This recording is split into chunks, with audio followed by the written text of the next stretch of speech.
37th birthday ko ngayon at pumunta ang best friend ko na si Julius para makipag-celebrate at meron siyang dalang cake at pansit. Kaso sobrang dami nung dala niyang pagkain, kaya napag-desisyon na namin na doon na lang kainin sa may malapit na bagong campsite dito sa DRT.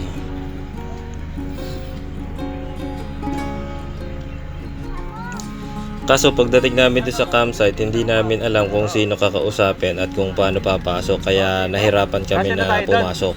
Tanong mo pang ilanan. Isang pura yung isang ating. Oo, pwede na yun. Pero ano, hanggang aros ba tayo?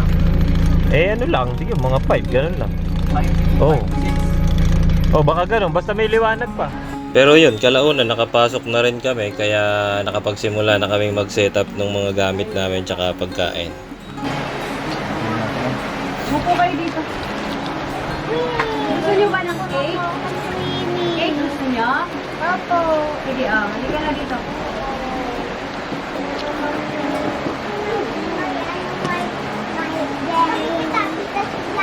Gusto mo yung may cake? Happy birthday! Pero bago kumain, kumanta muna kami ulit ng birthday song para sa akin. Kaya medyo naantala pa yung yung gagawin namin na pagmimerienda. Okay, habang tayo. Dito ka, Bella, dito.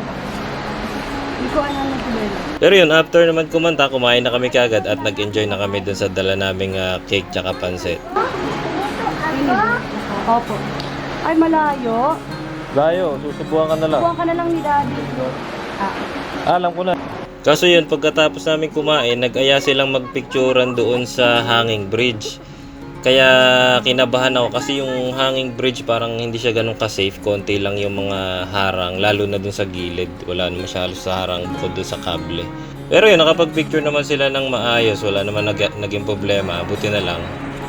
So after nun, bumaba na kami doon sa ilog para doon naman magpicturan. Mas safe kasi doon.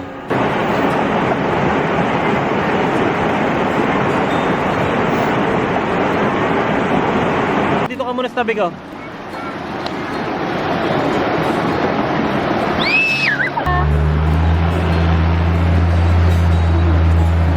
Pipicture ako kayo tatlo dyan. Smile, smile.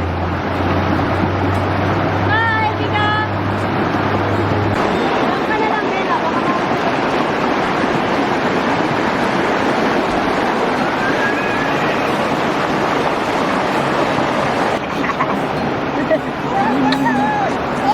bawal ka bumaba. Gusto bumaba eh. Punta sa Kaso yun, habang nasa ilog naman kami at nagpipicture at naglalaro yung mga bata, tinangay ng agos yung tsinelas ni Mika. Sobrang importante sa kanya nun. So kahit mukhang malabo nang makuha, hinabol ni Ann yung tsinelas dun sa ilog. Pero kahit yun mukhang imposibleng makuha pa, nakuha pa rin ni Ann. Kaya yun, tuwang-tuwa si Mika. No. Nakita sa video yung pagtakbo ko? Then yun, kaso dumidilim na. So kahit gusto pa namin magtagal doon, napagdesisyon na namin na umuwi na.